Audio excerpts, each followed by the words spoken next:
I'm so excited to talk to you about customer experience. We're going to dig into your book, The Power of the Customer Experience, which I have right here.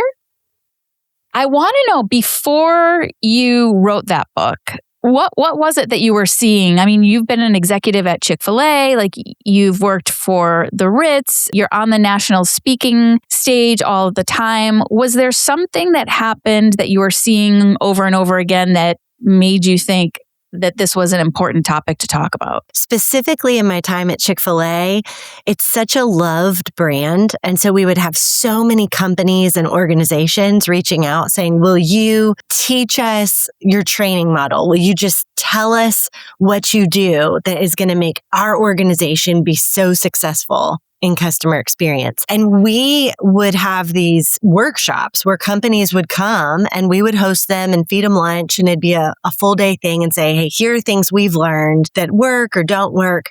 But most of the companies that would come, it was like they just wanted this 10-week course, or it was like the magic pill that was just going to change everything. And I thought, oh my, this is really dangerous, because customer experience, it starts with the mindset of the individuals that lead the company, that create the culture, that select the people, that pursue the customer needs and their values. It's not just a training module that you're going to roll out to the company and it changes everything. The second part, I found that frontline employees didn't understand the power that they held in how they treated the customer. They felt like this is just another job. It's just an hourly job. Like, I'm low on the totem pole. But the reality is the customer is won or lost at that interaction. Sure. And I thought, oh no, if the leaders are thinking it's a 10-week course that'll change everything, and the frontline employee doesn't see they have the power to make an impact on somebody else's life, and they are the ambassador for the brand in that moment that will decide if that customer comes back, we've got to find a fresh way to communicate with both the leader and the frontline employee.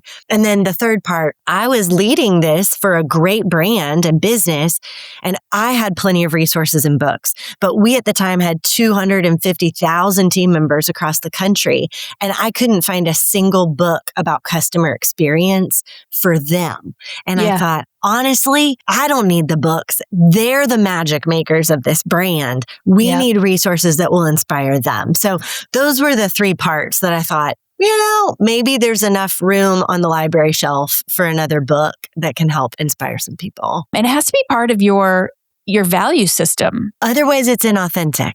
It won't show up. It'll be a slogan. It'll be a seasonal push. It's like, oh, what's the flavor of the week now that we're going to do as a company? The employees will see right through it, because if they don't experience it, they can't create it. So let's think about the real estate agent. The bulk of our listeners are solopreneurs. The great thing is they get to decide what their mindset's going to be, what their culture of their business is going to be. What is one element, like what's one mindset change or shift that a real estate agent could implement today to sort of start the wheels turning? The first one is a mindset of excellence.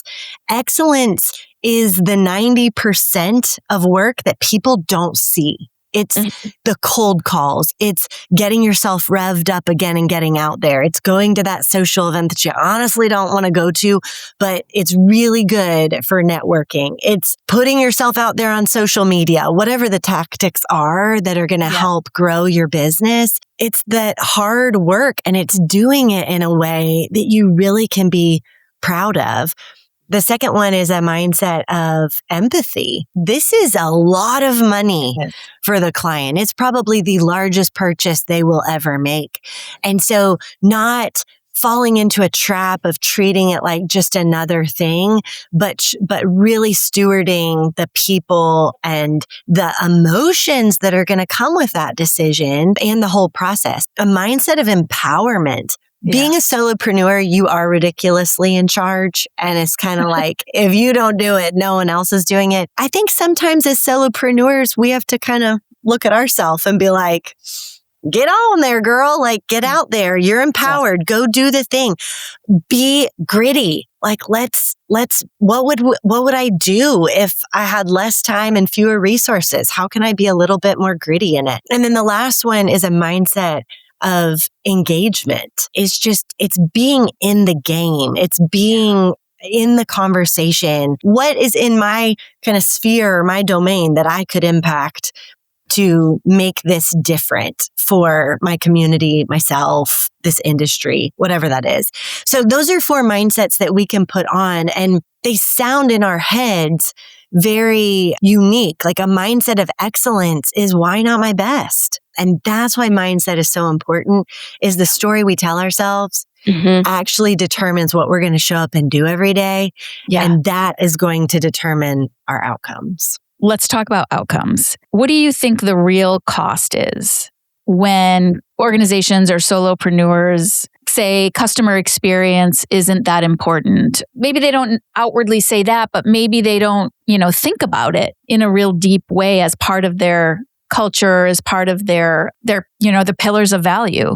The culture is what causes people to leave, to stay, whether they're an employee or a customer. If you want greater retention rates of employees and customers, then the experience is going to be something that you're going to prioritize.